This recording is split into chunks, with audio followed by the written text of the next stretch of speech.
How's it going? I'm just trying to get my clicker so we can get moving.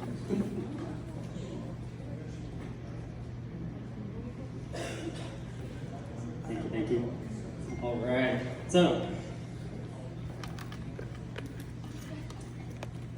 thank you, Brian. My name is Sajid Zerf. Like I said, I'm a non-operative pediatric orthopedist here with Children's.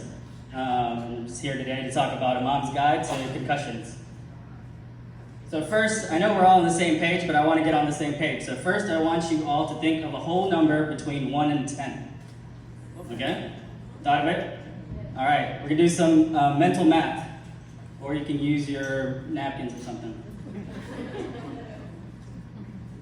So now I want you to add 2 to that number, okay? Now I want you to multiply that number by 2, okay?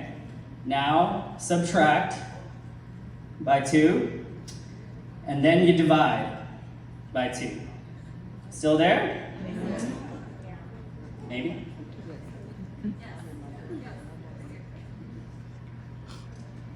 All right, and now I want to take your original number and subtract that, from the number that you got. So now everybody has their number? What do you think it is? 1. It's 1. All right. So now we're all on the same page. Let's talk about some concussions, okay? So everybody's favorite play is running down the middle. So your child has the ball running down the middle, making it down to the near the touchdown, and boom, big hit. Do they have a concussion or not? Maybe, we'll see at the end of the talk or whatnot. So, what is a concussion?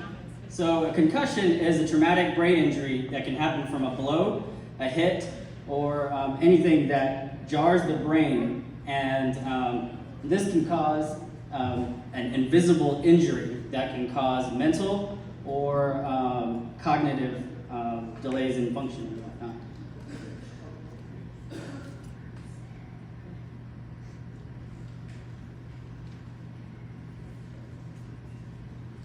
It seems my carport has a concussion.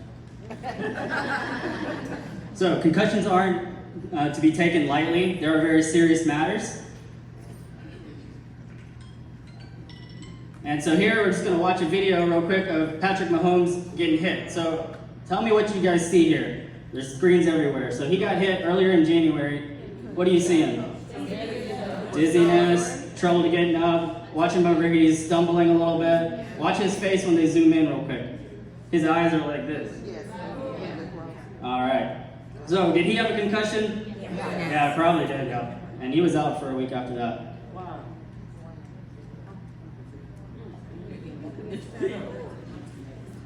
So, how do I tell if my child has a concussion? So, there are four factors that play into concussion. So, physically are the easy ones.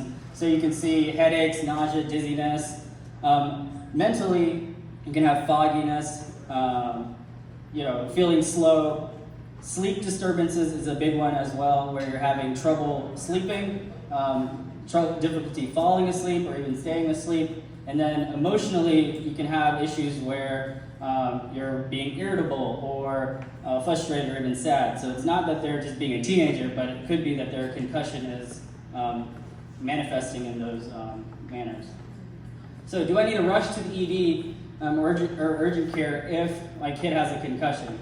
Technically, probably not, most of the time. But I do want to give you guys some concussion danger signs to watch for. So repeated vomiting, confusion, blown pupils, you can see one is larger than the other, headaches that's not going away, loss of consciousness. Those are all big things to watch out for. And if any of these happen, then please go to the ED or urgent care and get help. Also, your trainers are on the field as well. They can help you determine that too if that's not there. So, is it dangerous if you play with a concussion? Of course. All right, and then so what is the problem with playing with a concussion? So, the thing that we always worry about is what we call second impact syndrome.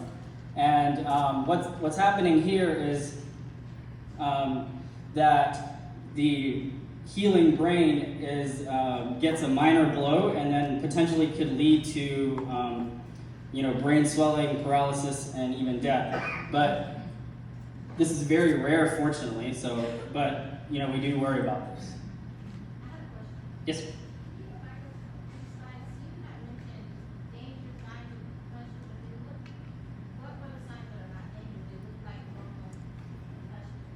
What are normal? You said there are signs that require you to go to the ER.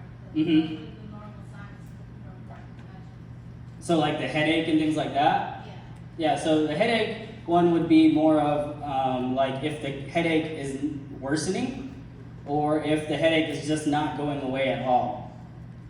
Vomiting, it's okay if you're having repeated nausea and vomiting, then you'd want to get checked out as well. Having some confusion, but as long as it's not persisting or anything like that. Yes, ma'am. But the percentage of when a child or a college student or a high school student needs to go to the ER is pretty much 95, 98%, correct? Because there is no soft hit in football.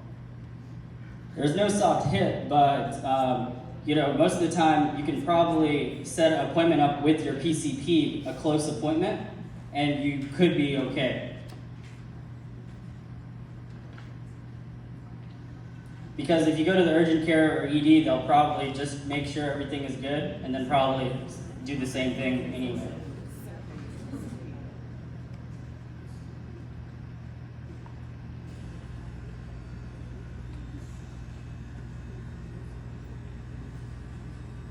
So the first 48 hours is, where symptoms can worsen, but then also new symptoms can arise. So this is where there's red flag symptoms where you want to keep an eye on and, go from there. Yes? Yes, ma'am? It's like when they go in, they get taken out, but then they go back in. Is it the same thing? It can still be within that first recovery period. So say if you haven't got cleared yet and then you go in before then, so that can still happen at that point. Okay. So here I just said what to do in the first few days. I don't know if any of you are Marvel fans, but this is Dr. Strange at his Sanctum Sanctorum. Pretty much you want to just create a quiet environment. You don't have to throw your child in a dark room or anything like that, but just try to allow for brain healing.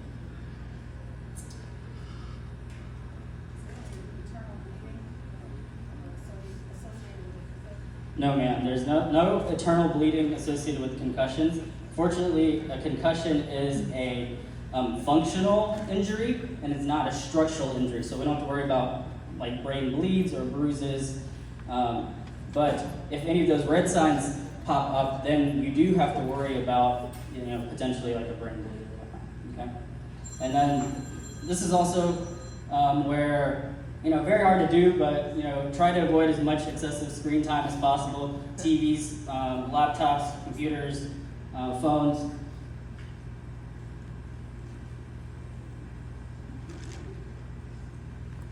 And then you want to schedule an appointment with your PCP.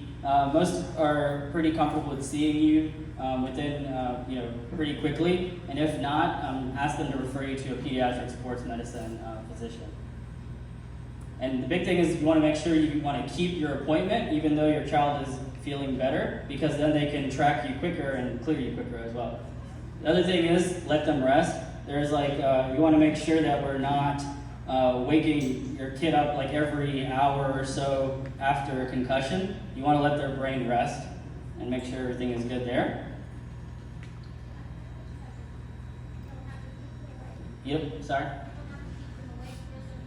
No, ma'am, not anymore. That was kind of like older literature there. And then obviously you want to eat a healthy diet, drink a little bit more water.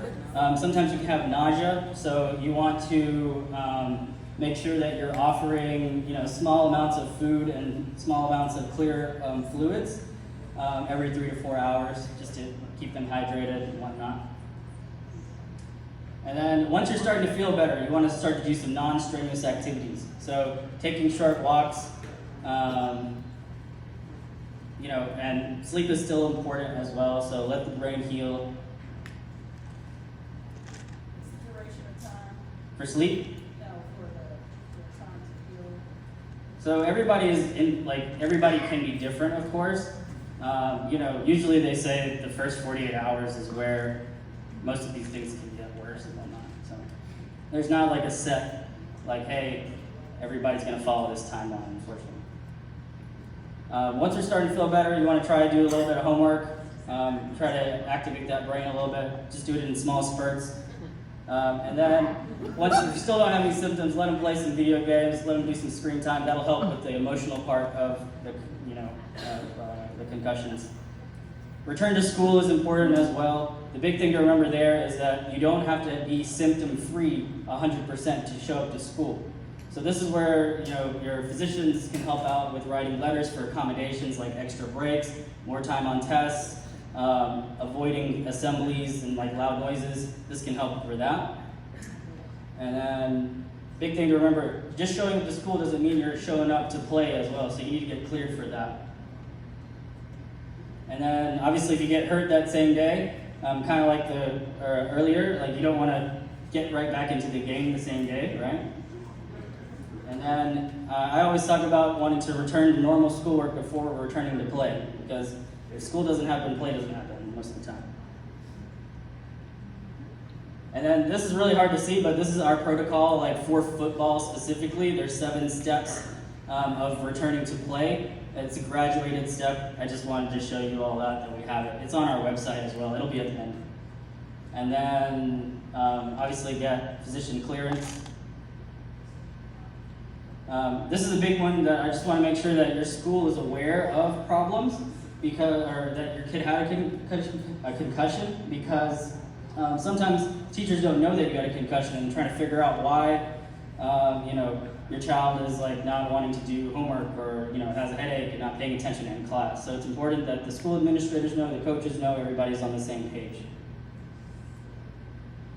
And then what can you do to kind of decrease concussion complications? So I'm glad that there's a talk on equipment fitting today. So, make sure that your equipment fits properly.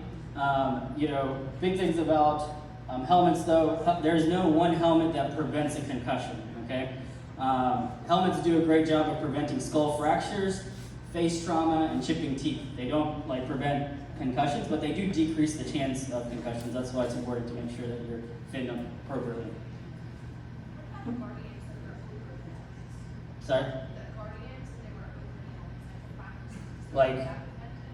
The Guardian cap. There's some literature that shows it can decrease, concussions, but there's nothing that says that, hey, this will prevent it or anything like that.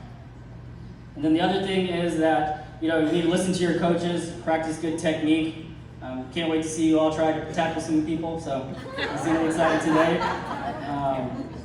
And then this is just kind of our take-home points. So kind of like we talked about before, concussion is not a functional injury. It's a It's a functional injury. It's not a structural injury. So not a brain bleed, not a bruise or anything like that. Yes. Does that show up on a CAT scan?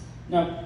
So a concussion does not show up on a CAT scan. That's very important. So one of the reasons that we would get a CAT scan is if those red sign symptoms do persist.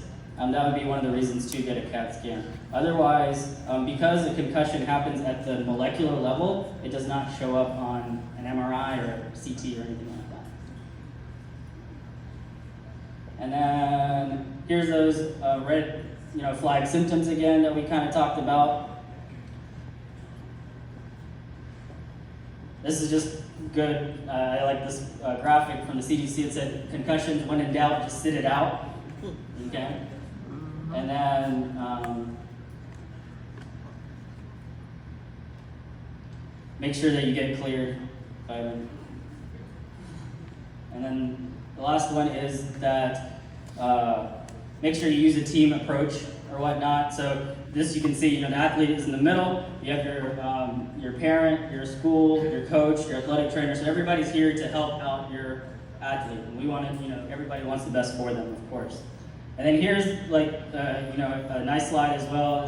This has just our resources that I used for my talk. So it has CHOA.org or CHOA.org concussion. So a lot of information is on there. The return to play stuff is on there too. My email address is here too, so you can take your phone out, take a snap.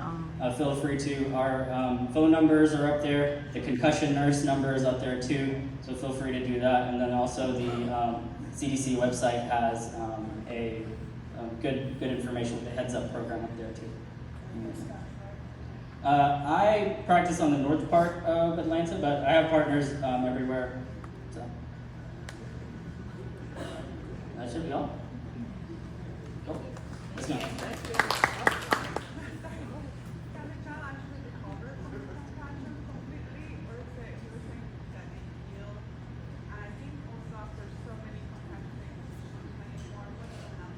Sure.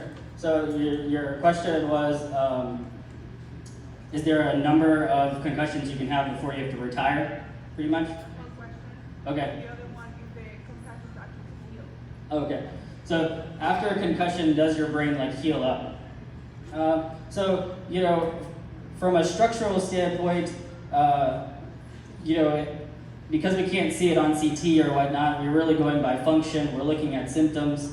Most kids do heal up well and not have long-term issues or anything like that. And then answer your second question, there is not a specific number of saying hey, having 3 concussions is going to take you out of football or whatever. Everybody is an individual, and really what we look at is, are we having more concussions with less impact, or are we having more concussions with, more frequently with things that wouldn't have caused it before, and then we would have that conversation of, hey, do we need to maybe try a different sport instead? Okay. Good. All right. So appreciate it. Thank you.